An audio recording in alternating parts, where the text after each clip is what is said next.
Boa tarde, estamos iniciando aí a nossa live para abordarmos dois assuntos importantíssimos.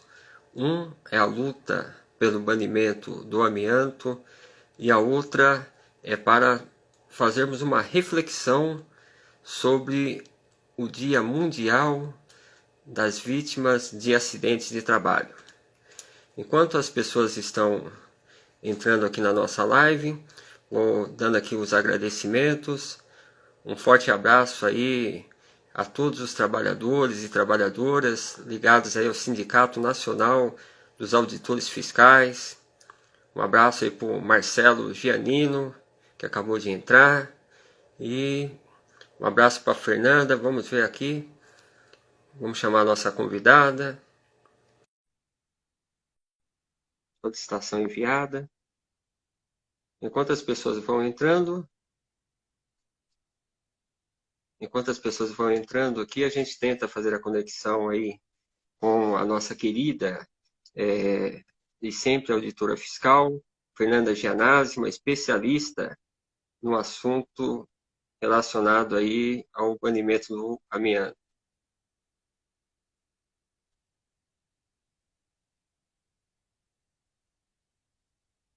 Um abraço para a Andréia, que acabou de Boa entrar. tarde. Boa tarde, doutora. Boa tarde, Alex, tudo bem? Tudo bem? É uma grande satisfação para nós tê-la presente, mesmo que à distância, né? Sim. Para estarmos conversando sobre esse importante assunto que é a luta pelo banimento do amianto e também fazermos uma reflexão sobre a data do dia 28 de abril, que a gente lembra o Dia Mundial em memória às vítimas de acidentes de trabalho e também doenças relacionadas ao trabalho. É uma satisfação muito grande. Infelizmente, nós estamos fazendo essa atividade à distância por conta da pandemia.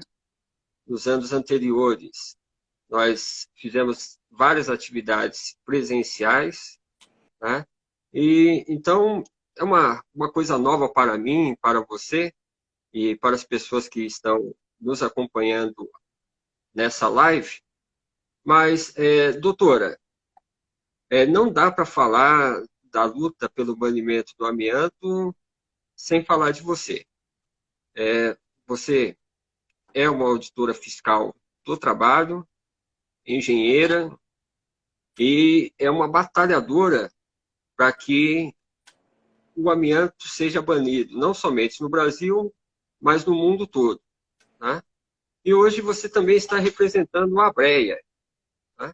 Então, tem várias pessoas que já entraram aqui na live, doutor, e tem pessoas que têm conhecimentos avançados sobre esse assunto, e tem pessoas que sequer sabem o que é o amianto.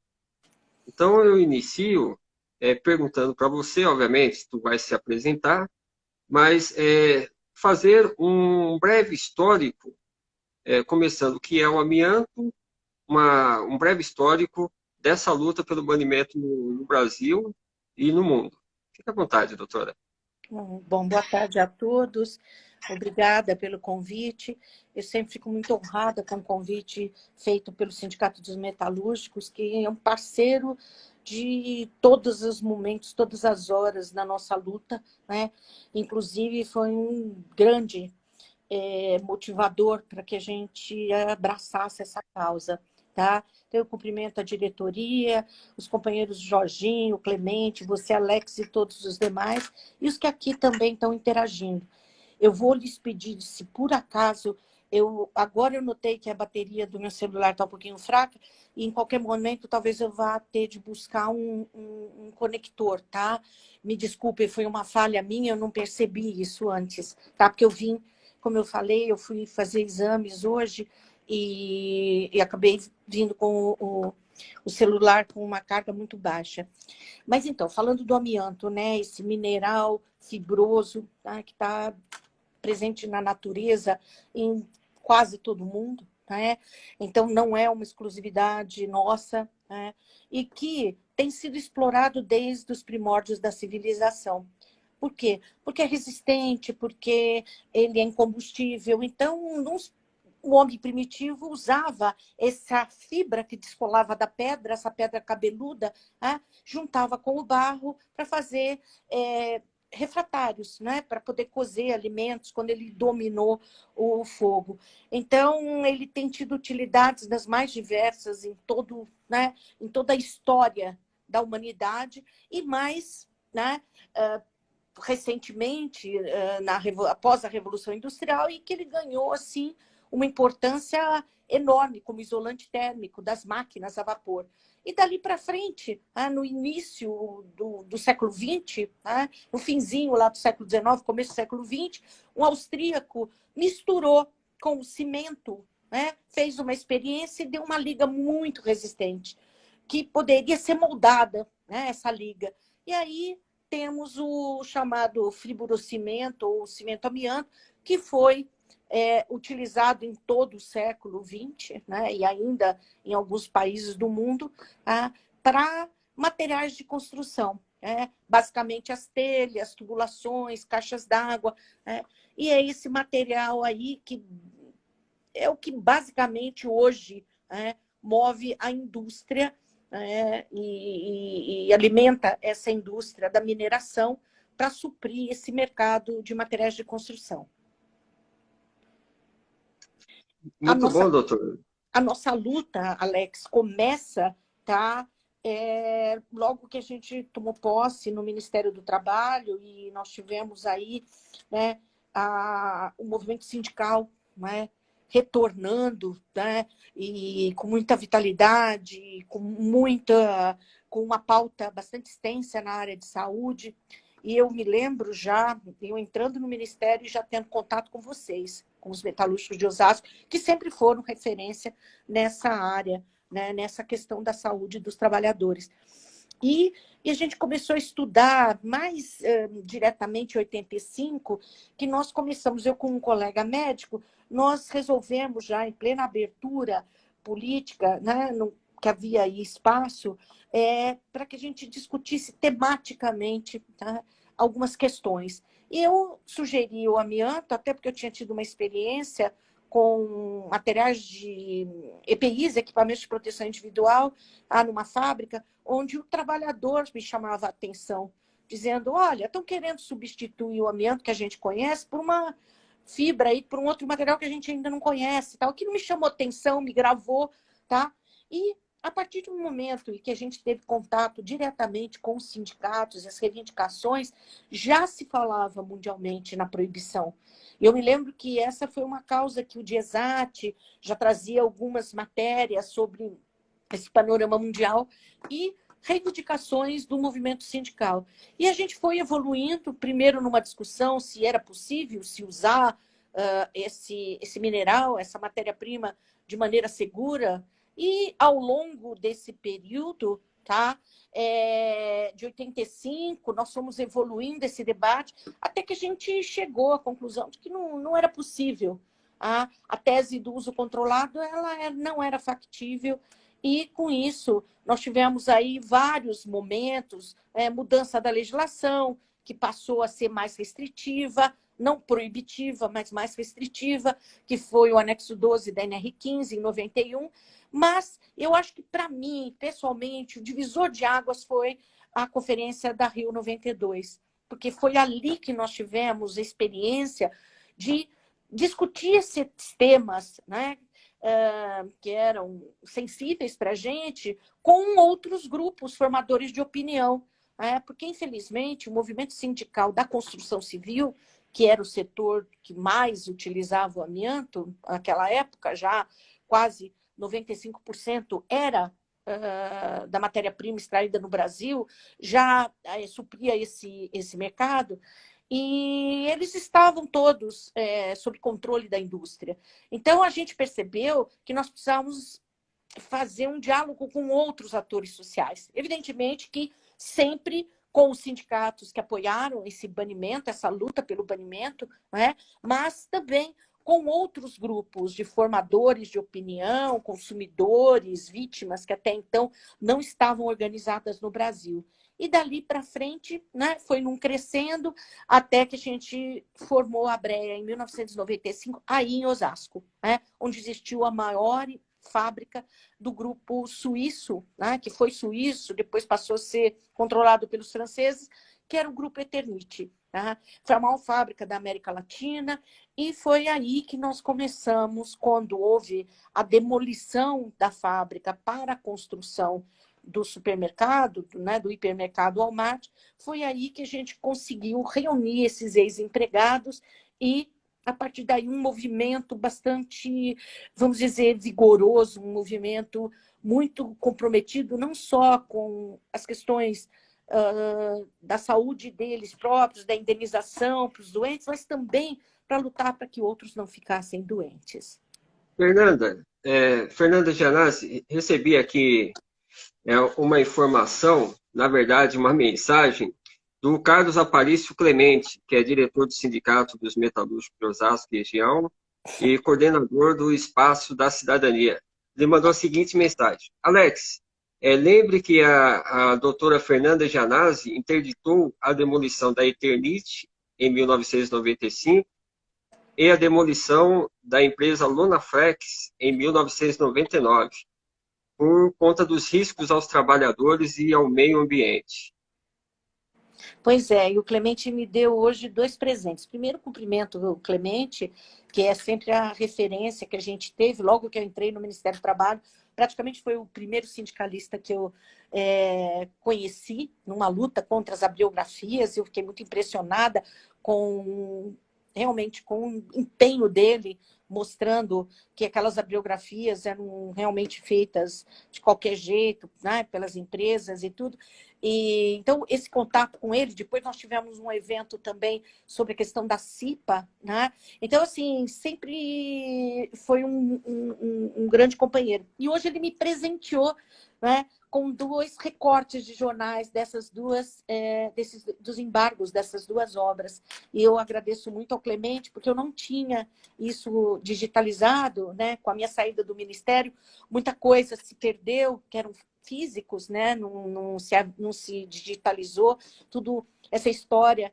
Ainda bem que vocês têm essa documentação toda digitada. Obrigada, Clemente, obrigada ao sindicato, que é o nosso grande parceiro, junto com o Cissora aí de Osasco, na luta pelo banimento do amianto, e que tem ajudado tanto a Abrea. Fernanda Gianazzi, chegou aqui uma mensagem, uma pergunta, direto pelo direct do Instagram, que é a seguinte: há uso seguro do amianto? Olha, essa é sempre a questão, né? Nós temos desde 1994, quando nós organizamos um evento em conjunto com a CUT, a Força Sindical e a CGT à época, né? Os sindicatos se uniram, tá? E era essa a pergunta, né? O amianto tem de ser banido, né? Ou pode ser usado. E a gente chegou à conclusão que não há qualquer uso controlado do amianto, não há uso seguro para o amianto, tá? Que a sua substituição é mais do que desejada, ela é necessária, ela é fundamental para proteger a saúde dos trabalhadores e da população em geral. Ok. Obrigado, Fernanda Gianazzi. Tem uma outra pergunta que foi enviada aqui pelos internautas, direto aqui pelo Facebook. O Sindicato dos Metalúrgicos de Osasco e região e outras instituições fizeram a divulgação dessa live. E chegou a seguinte pergunta: qual é a situação legal do uso do amianto no Brasil? Há algum risco ainda? Bom, então, essa é uma pergunta extremamente importante. Isso aí está realmente deixa todos, né, em dúvida, porque nós tivemos, em 2017, uma decisão inédita do Supremo Tribunal Federal, que mudou, inclusive, seu entendimento sobre o papel dos estados legislarem de maneira mais restritiva. E ali foi, através da lei do Rio de Janeiro, se obteve o chamado efeito erga omnes, quer dizer, em todo o Brasil, o amianto estaria proibido e com um efeito vinculante a todas as instituições, não necessitando, no entendimento do Supremo, que isso passasse pela Câmara, pelo Senado, tá? Tanto que houve uma comunicação formal do Supremo a essas duas casas legislativas. Bom, surpreendentemente, naquele mesmo ano, em dezembro, a ministra Rosa Weber, relatora, inclusive, dessa decisão importante, que foi sobre a lei do Estado do Rio de Janeiro, e que obteve todo esse efeito nacional, a nível nacional, ela então suspende o efeito erga omnes, que tinha sido aprovado pelo Pleno, pelo conjunto dos ministros, pela maioria. Ela suspende esse efeito até que os acórdãos, quer dizer, as sentenças fossem publicadas. Isso já para a gente foi realmente um baque, né? Porque aí ficariam valendo apenas nos estados que tinham leis. São Paulo, Pernambuco, Rio Grande do Sul, Rio de Janeiro. Tá? E já que nós tínhamos tido, inclusive, a lei de Mato Grosso do Sul, lá em 2001, ela tinha sido revogada. Então, nós ficamos com esses 4 estados. Bom, isso perdurou até o ano passado, tá? Quer dizer, de 2017, final de 2017, a véspera do Natal, até fevereiro de 2019, tá? O efeito erga omnes, então, estaria suspenso, tá? Só valeriam nos estados que tivessem leis, ou municípios, né? Porque, assim, o Estado ele tem papel complementar e o município suplementar à federação. Podem legislar suplementarmente ou complementarmente. O que aconteceu? A empresa entrou com seus recursos, né, esses inúmeros recursos, tá? E nós tivemos, então, em fevereiro, essa publicação das sentenças. Então, passam a valer novamente para todos os estados. Né? Só que, em julho, tivemos aí um revés que o governador do estado de Goiás, ele aprovou uma lei estadual, tá? Dizendo que no estado de Goiás poderia, então, haver a extração do mineral, tá? Para fins de exportação, que é o que eles têm advogados, né? Os advogados das empresas têm dito o seguinte: não, deixem-nos produzir o amianto apenas para exportação. Nossa. Fernanda, a sua transmissão está lenta. E com...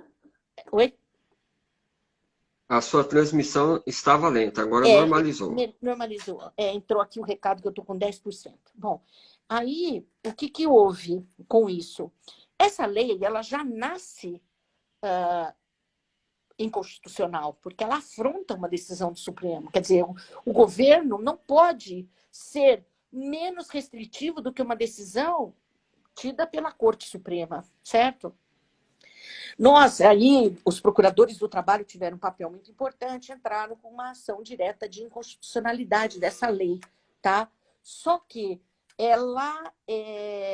essa lei, para ser declarada inconstitucional, é preciso que haja aí, tá, uma decisão do Supremo. O ministro Celso de Mello, quando, lá em 2017, eu perguntei a ele: ministro, se algum Estado quiser legislar contrário a uma decisão do Supremo, o que vai acontecer? Ele disse: bate aqui e a gente declara inconstitucional. Mas, infelizmente, não é isso que está acontecendo. Nós já estamos há quase um ano dessa lei vigorando, a mineração está aberta, tá? Inclusive a Eternit, que estava aguardando aí, né, que decidissem os embargos, os apelos, resolveu, então, pelo menos, utilizar ou lavrar, na verdade não é a palavra, a Eternit resolveu exportar aquilo que já estava lavrado, quer dizer, a pedra já estava cortada, tá? Já tinha sido desmontada, já tinha passado por um processo de britamento, mas estava no pátio. Tá? E com essa lei do caiado, eles se sentem protegidos para exportar, empacotar e exportar. O problema que nós vamos enfrentar é que não poderia sair do estado de Goiás.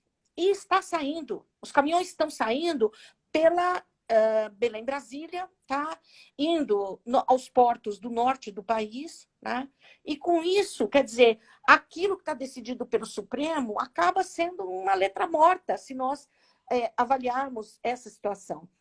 O ministro, que é o relator da ADIM, que pede a inconstitucionalidade da lei de Goiás, da lei Caiado, é o ministro Alexandre de Moraes, que não nos recebe, que tirou da pauta, ela estava pautada, inclusive, para a semana passada, no plenário virtual, junto com as outras, todos os outros apelos, quer dizer, iam ser julgados todos juntos, e o ministro Alexandre tira da pauta do julgamento, né, virtual a ADIM, da proibição da lei do Caiado, e, na sequência, o ministro Gilmar retira também da pauta as outras ações. Quer dizer, o que poderia ter sido decidido de uma semana, duraria uma semana em geral esses julgamentos, está tudo suspenso outra vez. Quer dizer, a lei do Caiado, em tese, está valendo, porque ela não foi ainda declarada inconstitucional.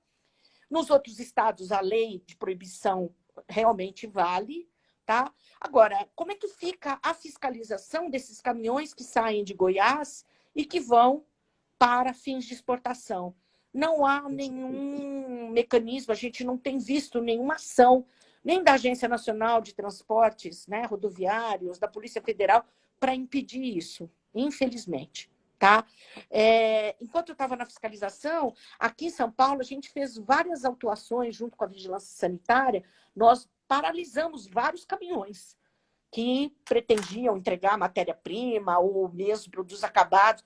Então, a gente fez ações, inclusive nas estradas, né, impedindo esses caminhões, mas, infelizmente, isso não está ocorrendo nos outros estados. Fernanda Gianazzi, pelo que nós compreendemos aí da sua fala, pelo que nós entendemos, quer dizer, um produto como o amianto, que é cancerígeno, que mata pessoas, está proibido no Brasil, mas o estado de Goiás liberou para exportar esse produto cancerígeno para outros países. Ou seja, está exportando a morte. E como é que está sendo a atuação da ABREA, que a nível nacional é muito bem organizada, como que está sendo essa interface com as outras instituições internacionais para também barrar, de uma vez por toda, a produção e a comercialização desse produto, o amianto, que é cancerígeno? Eu vou lhe pedir só uma pausa, só para eu pegar o fio. Desculpem, viu? É um pouco de inexperiência, a primeira vez que eu faço uma live, e eu vou pegar o fio, tá? E já volto. É um minutinho só, por favor, Alex. Tá? Tudo bem. Enquanto tu vai buscar lá, eu vou passar algumas informações importantes, tá ok? Obrigada. Desculpe, então. Nada, que é isso. Pessoal, nós agradecemos a todos que entraram aqui, permanecem na live, várias pessoas estão chegando. Um agradecimento aí ao nosso presidente da Força Sindical, Miguel Torres, também presidente do Sindicato dos Metalúrgicos. Tem representantes aqui do Sindicato Nacional dos Auditores Fiscais. Vários trabalhadores e trabalhadoras também estão entrando aqui na live. Desde o começo já estão aí participando. Enquanto a auditora fiscal do trabalho, Fernanda Gianazzi, também representante da ABREA, foi buscar um conector para o carregamento do aparelho celular, vamos passar a seguinte informação. Essa live ela faz parte de um calendário de lives que, ao longo dessa semana, serão vários temas que serão abordados por diversas pessoas representantes de instituições. Então, hoje, por exemplo, iniciamos essa série comigo. Meu nome é Alex da Força, estou diretor do Sindicato dos Metalúrgicos de Osasco e região, e também com a Fernanda Gianazzi, que é a representante da ABREA. Amanhã, no mesmo horário, nós teremos uma live com o seguinte tema: enfrentamento de acidentes e doenças relacionadas ao trabalho na região, onde as pessoas que estarão dialogando com os internautas serão o José Elias de Góes, representante do CISOR, e o Dr. Marcos Aurélio Faria, do Sereste, aqui de Osasco. E, por fim, no dia 30, também haverá uma live, onde será abordado o tema saúde do trabalhador. E as pessoas que irão participar dessa live é o Gilberto Almazan, que é diretor do Sindicato dos Metalúrgicos de Osasco e região, e um representante do DIESAT. Doutora, voltamos? Voltamos, desculpem, viu? Mas agora está tudo aqui Doutora, conectado. não, isso acontece. Doutora, recebemos aqui vários comentários, várias mensagens, algumas perguntas, mas o que me chamou a atenção aqui foi um comentário aqui, durante a sua fala. O nome da pessoa é Márcia. Ela disse o seguinte: olha, em agosto de 2019, eu perdi um ente querido vítima do amianto. Tá? Eu gostaria que tu passasse um pouco mais de informações detalhadas. Qual que é o tempo? A gente sabe que o amianto é uma fibra cancerígena. Até quanto tempo, por exemplo, a pessoa exposta ela pode ainda sofrer com esse tipo de doença e podendo até ocasionar a morte? Pois é. Márcia e os demais, nós tivemos casos, inclusive, de pessoas que estavam à frente da direção da Breia, o nosso companheiro Aldo Vicentim, 48 anos após a primeira exposição. É assim que a gente conta o tempo, a chamada latência da doença. É do momento em que se tem conhecimento da primeira exposição até a data do diagnóstico. Nós temos tido casos até 50, 52 anos após essa primeira exposição. É uma doença que ela é insidiosa, ela não tem um efeito agudo, como outros agentes químicos, né, em que a pessoa tem uma intoxicação, né, e que leva ao óbito, o adoecimento muito rápido. O amianto, ele fica lá, tá, como o próprio trabalhador diz, né, ele fica incubado, né, ele fica ali e vai se manifestar muito tardiamente, em geral. Mas temos casos de 15 anos, 20, 25, dependendo da patologia. Tá? As de melhor prognóstico, quer dizer, aquelas que, vamos dizer, que não são câncer imediatamente, tá? Em geral, com 15, 20 anos, uma asbestose, para aqueles trabalhadores que tiveram exposição muito grave, muito, né, uma exposição com concentração muito alta de poeira, em geral, ele já tem alguns sinais, tá? Agora, no caso do mesotelioma, não, ele não avisa, que é o câncer do amianto, né? Quando ele aparece, tá? É algo assim, não dá para prever, não dá para fazer um diagnóstico precoce, é muito difícil, tá? Porque, como eu falei, ele fica em estado latente, né? Quietinho no organismo, e quando ele dá sinais, às vezes já a doença já está muito avançada. Então, Doutora, Márcia, eu lamento, tá? Eu creio que você seja também membro da ABREA, e é isso que a gente enfrenta. nossos sentimentos aos familiares das pessoas vítimas do amianto. Doutora Fernanda Gianazzi, veio uma pergunta aqui, foi enviada pelo Facebook. A pergunta é a seguinte: como que a pessoa ela acaba sendo contaminada ou adquirindo a doença, manuseando o amianto? E quais são os órgãos que são afetados? Olha, a exposição ao amianto, em geral, são as fibras que ficam no ar, né? Elas são fibras muito tênues, muito leves, são aerodispersóides.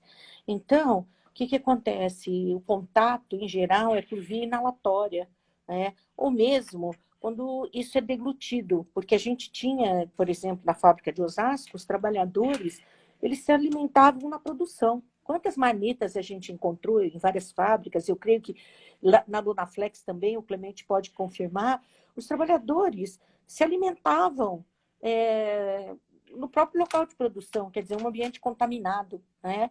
E essas fibras também podiam atingir aparelho digestivo.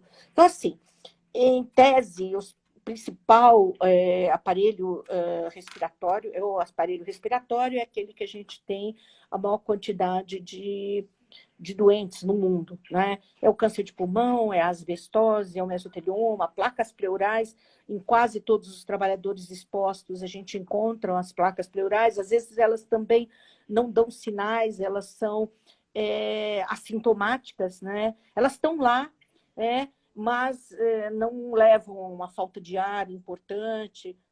Mas a pessoa que tem esse tipo de agravo, ela pode ter mais pneumonias, ainda mais numa época como essa que a gente está vivendo, são pessoas que têm muito mais risco de desenvolver doenças pulmonares.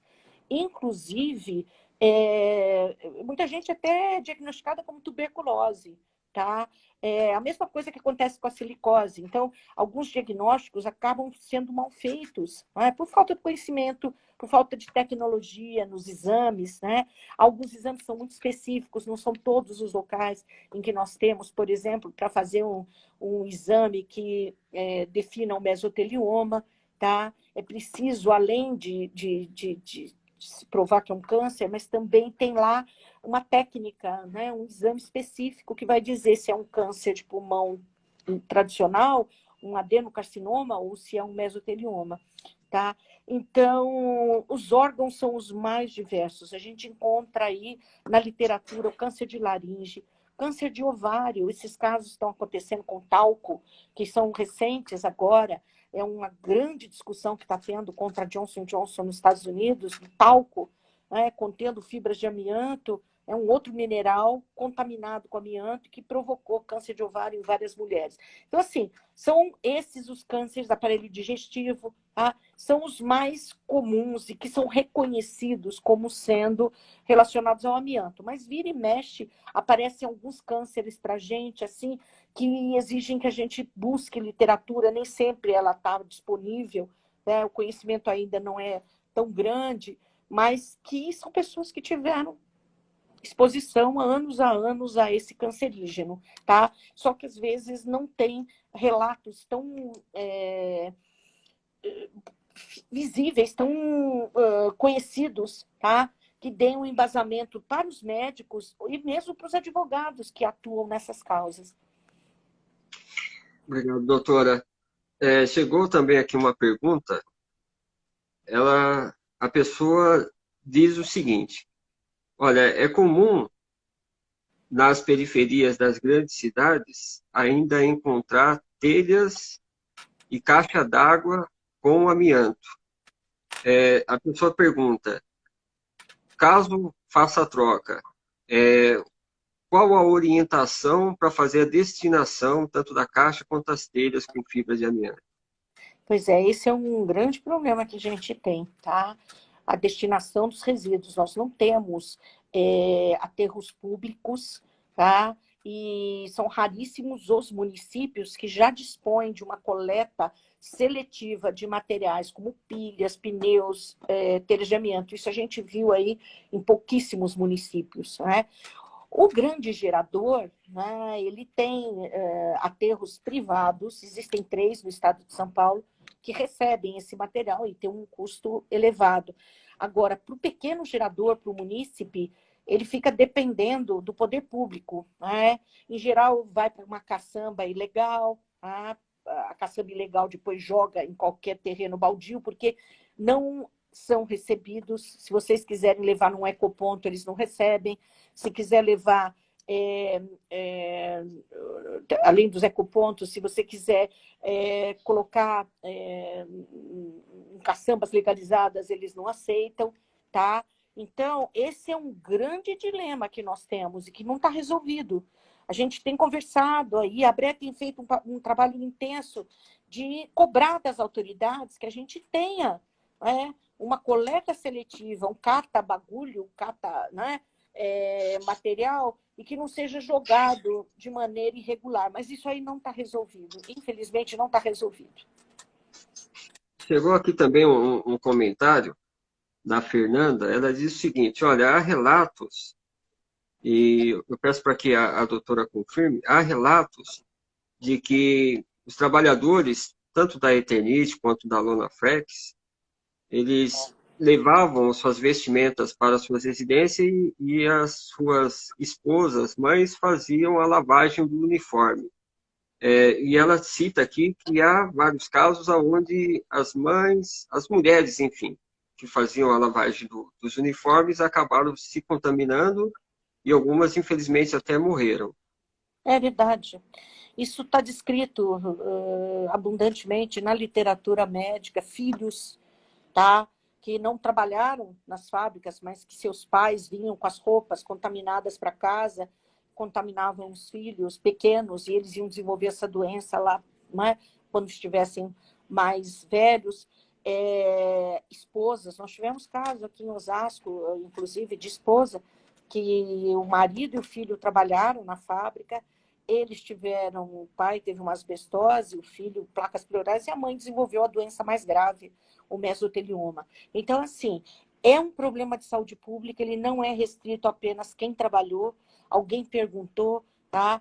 Existe risco nos produtos finais? Claro que existe, porque não há como controlar essa fibra. Tá? A gente não sabe muito bem, porque alguns desenvolvem, outros não desenvolvem. Não significa que é uma determinação genética ou só divina, mas existe um caminho que essa fibra toma, né, dentro do organismo, que vai causar maior dano ou menor dano, tá? Então, o ideal é que nós não tenhamos contato nenhum com essa fibra cancerígena. O Lucas, ele faz a seguinte pergunta, Fernanda Gianazzi. Existe próteses com amianto? Não, que eu conheça prótese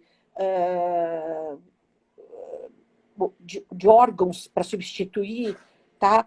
Eu sei que houve um filme aí, algum tempo, em que eles diziam que foi feito uma prótese de um determinado osso que estaria contaminado com amianto. Mas eu, sinceramente, eu desconheço, tá? Isso, né?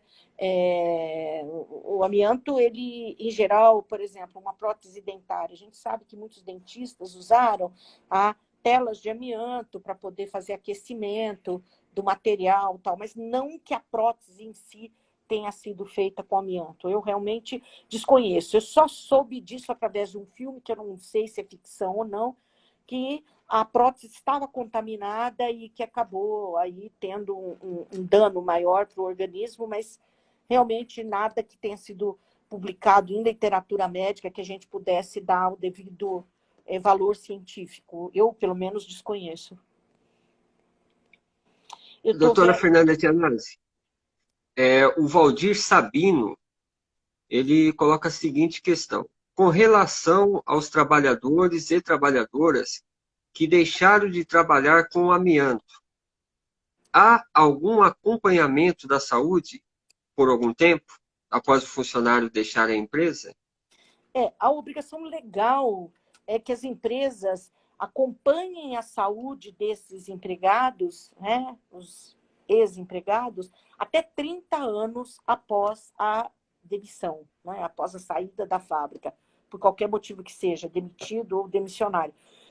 E algumas empresas o fazem, mas os trabalhadores sempre têm uma desconfiança, acham que esses serviços das empresas não vão falar a verdade, mas obrigatório, obrigatório pelas empresas. Agora, existe muita falcatrua, a gente teve exemplos aí gritantes aí em Osasco, o próprio Sindicato dos Metalúrgicos denunciou por várias vezes, tá? A empresa marcava para fazer um exame, aí eu peço que o Clemente complemente, porque ele é quem acompanhou de perto isso.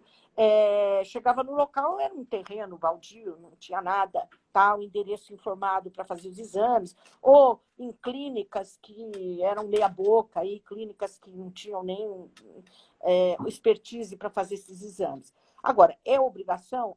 A fiscalização tem de agir, tem de cumprir, tem de exigir? Com certeza, é papel dela, embora no momento que a gente está vivendo, politicamente, eu acho que ninguém está fazendo. Mas, enfim, tem colegas aí do Sinait que estão participando aqui da live, que podem até dizer onde é que está atuando com mais intensidade. Mas é papel do poder público exigir, sim, tanto a vigilância sanitária como do Estado, Sereste, Os órgãos de fiscalização da saúde e do trabalho podem sim exigir, porque a legislação fala que quem foi exposto ao amianto, quando é demitido, ele tem de passar por exames pós-demissionais. E aí esses exames têm uma periodicidade. Para quem trabalhou mais tempo, tá? Acima de 20 anos, tem de ser anual. Quem trabalhou de 12 a 20 anos, agora estão querendo até mudar essa legislação, mas cada 12 a 20 anos são a cada 2 anos, menos de 12 anos a cada 3 anos, mas enfim,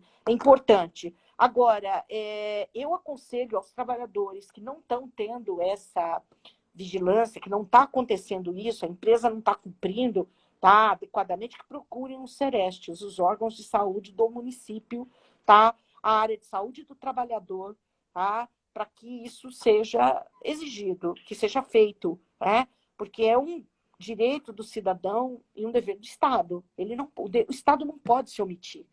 Né? É uma questão muito séria, nós estamos falando de saúde pública. Sim.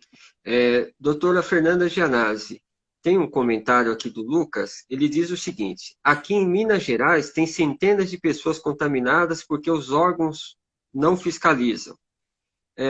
Tem uma pergunta que chegou agora, diz o seguinte: boa tarde. Casas que possuam telhado de amianto causam contaminação? Qual o nível de contaminação? Bom, isso é comum. Aqui na periferia aqui do estado de São Paulo, é comum você verificar várias casas com telhado de fibra de amianto, né? E aí as pessoas acompanhando essa live já despertou essa curiosidade. Casas que possuam telhado de amianto causa algum tipo de contaminação? Bom, então eu acho que tem aqui 3 perguntas, aqui eu não respondi, né? Aquela anteriormente internacional, que eu não posso deixar de responder, me cobre isso. A Sim. questão de Minas Gerais, a gente sabe, a gente está acompanhando o drama que está se vivendo lá em Pedro Leopoldo, eu creio que seja esse, Lucas, né? Eu acho que é isso que ele está comentando, a Sim. gente está vivendo essa situação bárbara, tá? A situação de abandono dos trabalhadores da Precon, ex-empregados da Precon, é uma situação, assim, lamentável, não? É lamentável o abandono e a gente está tentando, né, junto a alguns hospitais, alguns órgãos, para que eles sejam acompanhados mais de perto, mas realmente é uma vergonha, eu não tenho nem o que falar, tá? Enfim, olha, falo a verdade, eu já me indispus com vários autoridades lá da cidade, porque mesmo do estado, porque eu acho que é muita omissão, sabe? As pessoas morrem sem diagnóstico. É algo que a gente não imagina poder acontecer. Eu sinto muito e estou junto. A Abreia, lá em Minas Gerais, está tentando, de todas as formas, está trazendo até o pessoal para fazer exame em São Paulo. Tá? Temos um paciente, inclusive, que está em estado gravíssimo, com mesotelioma, lá em Pedro Leopoldo, outro que morreu recentemente. É a cidade que tem maior número de casos de mesotelioma do país numa fábrica tão pequena.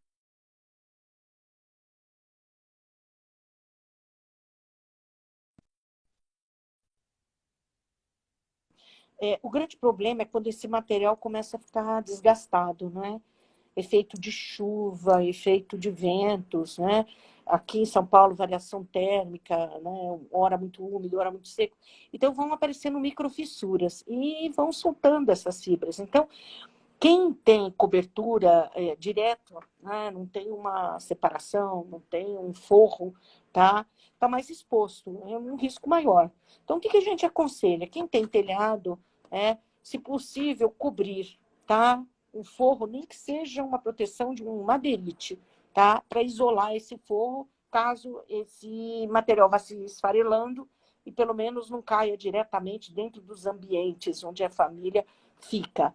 Agora, em geral, os puxadinhos, né, não têm essa proteção. Então, o que a gente aconselha é que não fiquem as pessoas, principalmente os mais vulneráveis, as crianças, né, em lugares descobertos, tá? Procurem fazer esse forro.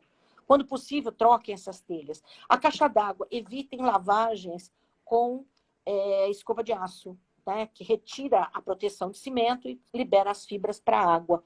Tá? Então, quem puder trocar as caixas d'água, se não evitar limpezas muito agressivas e as caixas d'água mais velhas, muito velhas, devem ser substituídas, tampadas, para evitar que sujem muito, para não precisar ficar lavando toda hora, né? Evitar usar água sanitária, tudo que é agressivo retira a proteção, né? Que é o cimento, porque a fibra está lá dentro. Então, se a gente puder evitar isso, tá? E não usar essa caixa d'água se não tiver outro jeito, usá-la apenas para água de descarga, água onde não há o consumo humano. Esse é o aconselhamento que a gente faz. E nas cidades, obrigar as autoridades que substituam, né, as tubulações. Não só quando estejam vazando, né, as adutoras e tudo, mas pela proteção da saúde pública. Muitos ministérios públicos, inclusive, estão exigindo dos municípios a troca, né, dessas tubulações que são muito antigas, elas já estão com mais de 30 anos em funcionamento e que já estão em estágio muito avançado de degradação. Doutora, muito obrigado. Essa live, ela faz parte do conjunto de lives relacionados aí à semana, onde nós temos a data do dia 28, que é o Dia Mundial em Memória às Vítimas de Acidentes de Trabalho e Doenças Relacionadas ao Trabalho.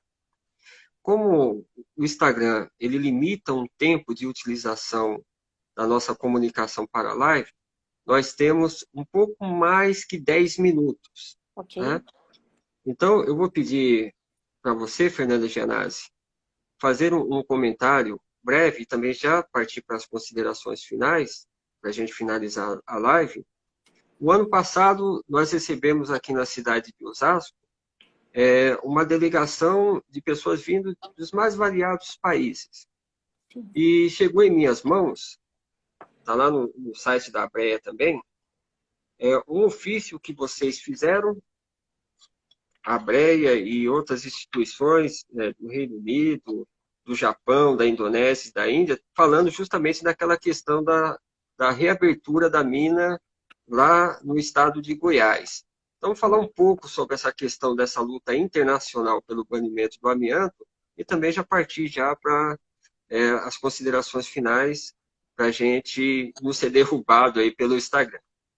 Tá, então, rapidamente, isso mesmo, a delegação esteve em Osasco, porque, afinal, Osasco é a referência internacional da luta anti-amianto, né? A sede da ABREA é Osasco, né? Hoje nós temos em vários estados, a luta hoje não está só no estado de São Paulo, nós temos na Bahia, no Rio de Janeiro, Minas Gerais, né? Com o grupo de Pedro Leopoldo, temos no Rio Grande do Sul, que é a mais novinha, temos a luta no Paraná, temos 2 associações, 2 na Bahia. Então, assim, é algo que... E Pernambuco, quer dizer, essa é uma luta que hoje já está presente em vários estados. Realmente, essa carta foi falando de um ano dessa comitiva que veio, tá? Nós estivemos no Supremo, nós estivemos no Congresso, nós estivemos conversando com parlamentares para quê? Para evitar isso que está acontecendo, a mineração em Goiás, tá? Infelizmente, fomos atropelados por essa lei do Caiado, e quem assistiu o programa Roda Viva viu que ele falou tanto que ele segue a OMS no caso do coronavírus, que ele está sendo muito duro em relação a isso, mas ele, em compensação, na questão do amianto, ele faz tudo o contrário. Quer dizer, a OMS também diz que é para proibir o amianto e ele manda liberar a produção. Então, as incoerências, as incongruências dos nossos políticos, né? E a gente sabe que, inclusive, a empresa Sama, que é do Grupo Eternit, financiou campanhas eleitorais, inclusive a do próprio governador Caiado. Mas, enfim, então a nossa luta é uma luta internacional, a gente se dialoga com todos esses grupos. Como a Ásia hoje é o maior consumidor de produtos de amianto, inclusive do Brasil, por isso que eles vieram. Foi uma delegação do Japão, Reino Unido, Indonésia e Índia. São os maiores compradores. Indonésia e Índia, eles estiveram aqui. Então, nós, respondendo aquela pergunta lá atrás, nós estamos, então, fazendo esse movimento, esse apelo, tá? para o Dia Internacional das Vítimas, né, de Doenças Profissionais e Acidente de Trabalho, da qual nós iniciamos, né, nós trouxemos muito antes da OIT essa discussão para o Brasil, fizemos juntos vários eventos, né, junto com os sindicatos, vocês estiveram presentes em todas essas atividades. Depois, hoje é uma data que faz parte do calendário internacional, mas amanhã, como 28 de abril, nós não podemos esquecer dos nossos mortos. Temos de lutar pelas vidas, pelos vivos, pela vida, né? Mas temos de relembrar aqueles que se foram. Então, é uma data muito importante para nós. Eu agradeço a oportunidade, o convite de estar aqui nessa semana. Infelizmente, a Breia não vai poder realizar a semana aí em Osasco, que a gente faz todos os anos, a semana anti-amianto, por conta da pandemia, por conta do isolamento, mas fica aqui, tá? Nós estamos trabalhando mesmo de casa, isolados, para que as mensagens cheguem em todo mundo. Tenho certeza disso. E eu quero agradecer mais uma vez a oportunidade e dizer, porque eu consegui ler uma pergunta só para terminar, que sim, com 5 anos de exposição, dependendo da gravidade da exposição, sim, pode ter sim principalmente placas pleurais, que é a que nós vamos identificar mais rapidamente. Aconselho aqueles que tiverem alguma dúvida que procurem a Abreia, tá? Nós temos um trabalho em conjunto com o ambulatório do Hospital das Clínicas, do INCOR, tá? Das quintas-feiras, onde são atendidos os trabalhadores expostos ao amianto, que vão sendo encaminhados pela Breia. Não é possível ir direto, tá? Precisa passar pela Breia, por uma triagem, e geralmente é muito rápido, os exames são todos feitos para detectar se existe algum problema do amianto. Então, o ambulatório foi criado com dinheiro das multas que nós aplicamos nessas empresas, tá? Foi todo destinado para essa ação do ambulatório, e a gente, então, aqui deixa esse recado para aqueles que precisarem. Muito obrigado, doutora Fernanda Gianazzi. Agradecemos a participação de todas as pessoas que estiveram aqui no Instagram. Várias pessoas estão, desde o início, participando dessa live. Lembrando que essa live ela faz parte do conjunto de lives que, desta semana, está relacionada ao Dia Mundial em Memória às Vítimas de Acidentes de Trabalho e Doenças Relacionadas ao Trabalho. Hoje o tema é a luta pelo banimento do amianto, então nós contamos aí com a valorosa participação da Fernanda Gianazzi, uma especialista no assunto. Amanhã nós teremos o seguinte tema: enfrentamento de acidentes e doenças relacionadas ao trabalho na região, onde o José Elias de Góes, representante do CESOR, e o Dr. Marcos Aurélio Farias, do CERES, estarão falando sobre esse assunto, sobre esse tema. E no dia 30, para fechar essa série de lives, nós teremos uma com o tema Saúde do Trabalhador e da Trabalhadora. Os participantes serão Gilberto Almazan, diretor do Sindicato dos Metalúrgicos de Osasco e região, e um representante do DIESAT. Agradecemos a todos os participantes, lembrando o seguinte: várias perguntas foram feitas, vários comentários foram enviados via mensagens no Facebook ou mensagens pelo próprio Instagram. Como o nosso tempo é curto, nós faremos o seguinte: todas as mensagens e perguntas, se vocês puderem, amigos e amigas, deixarem um endereço eletrônico, ou se for pelo Instagram, pelo Facebook, a gente consegue até responder por lá. Mas a gente vai socializar, vai compartilhar esses comentários e perguntas com a Fernanda Gianazzi. E, dentro do possível, obviamente que a gente vai responder a todas. Tá? Fernanda Gianazzi, nós temos ainda mais 5 minutinhos, tá? Fique à vontade para falar sobre o assunto que você desejar, para mandar uma mensagem sempre positiva, como você sempre passou, tendo visto que nós estamos passando por um momento dramático, vivenciado por toda a sociedade, né? Costumo dizer que nós estamos numa guerra contra o Covid-19 e, como em uma guerra, infelizmente, várias pessoas morrem ao longo das batalhas, mas o nosso objetivo é proteger e salvar vidas. Tá? Fique à vontade, temos mais uns 5 minutinhos. Bom, eu não consegui ler todas as perguntas, tá? Gostaria que você me mandasse e que eu pudesse responder ou diretamente a vocês ou ao, né, ao nosso companheiro que está aqui fazendo, né, interagindo com a gente. Vai ser um prazer enorme saber.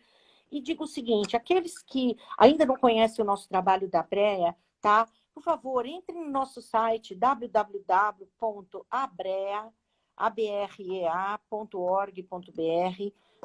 Nós temos as redes sociais também. Às vezes alguma coisa escapa da gente por falta mesmo de... Nós somos poucos, né, para lidar com essas tecnologias, mas dentro do possível a gente tenta responder a todos e dizer àqueles que perderam parentes, eu vi aqui alguém comentando que morreu de asbestose em 2018, tá? Que se ainda não conhece o nosso trabalho, agora as nossas assembleias estão suspensas, mas nós nos reunimos todo segundo sábado do mês, né, às 10 horas da manhã, no Sindicato dos Comerciários aí de Osasco, tá?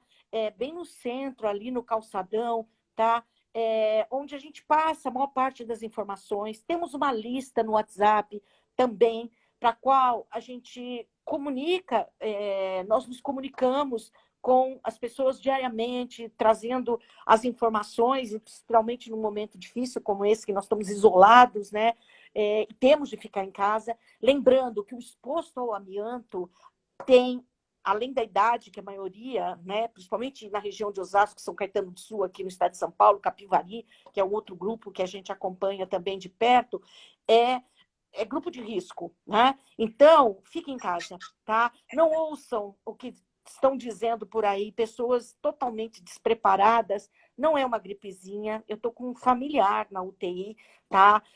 Com o coronavírus. É uma doença muito, muito agressiva, tá? Então, nós temos de ter todo o cuidado, né? O possível, mas eu sei que não é fácil ficar em casa, ainda mais a gente que tem uma vida tão ativa, mas é fundamental nesse momento. Fiquem em casa, se protejam e protejam os outros, usem a máscara, embora a gente saiba das limitações, que as máscaras não vão garantir que a gente não adoeça, mas é uma proteção, principalmente quando a gente tem que sair de casa. Hoje o Alex mesmo me encontrou na rua de máscara, né?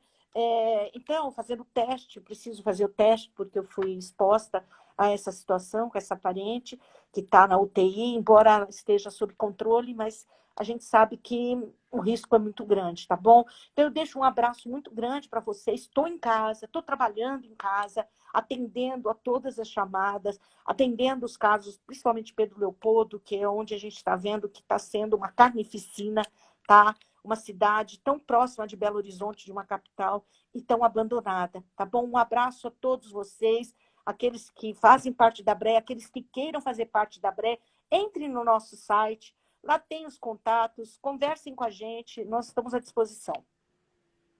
Muito obrigada, doutora Fernanda Gianazzi. Obrigado a todos que participaram dessa live. E a mensagem final é essa mesmo.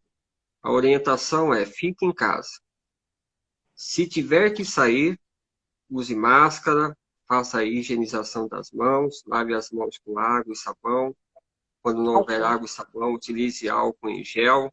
Mantenha o distanciamento social para salvar vidas. Esse é o nosso foco. Aqui, se Deus assim permitir, em breve a gente possa estar presencialmente, nos encontrando, nos abraçando e falando pessoalmente sobre diversos assuntos. Fernanda Gianazzi, muito obrigado. Infelizmente, até por conta do tempo, que o Instagram acaba limitando, a gente vai ter que encerrar. O tema é muito vasto, daria para a gente fazer umas 5, 6, 10 lives só falando sobre esse assunto aí da luta pelo banimento do amianto, mas eu tenho plena certeza que oportunidades não faltarão. Um forte abraço, fique com Deus, obrigado a todos que participaram dessa live. Obrigada, Alex, obrigada a toda a diretoria aí do sindicato, meu abraço, minha gratidão por terem me dado a oportunidade de trabalhar 5 anos aí com vocês na subdelegacia de Osasco. Foi um aprendizado muito grande. E aqueles que quiserem conhecer um pouquinho mais do nosso trabalho, o Conexão Planeta, tá? fez um material que conta um pouco da nossa história, né, do nosso envolvimento. Se alguém quiser conhecer mais esse trabalho, Conexão Planeta, uma matéria feita pela Maura Campanile, que é muito, para mim, assim, muito honrosa, tá bom? Um beijão para todos vocês e fiquem em casa.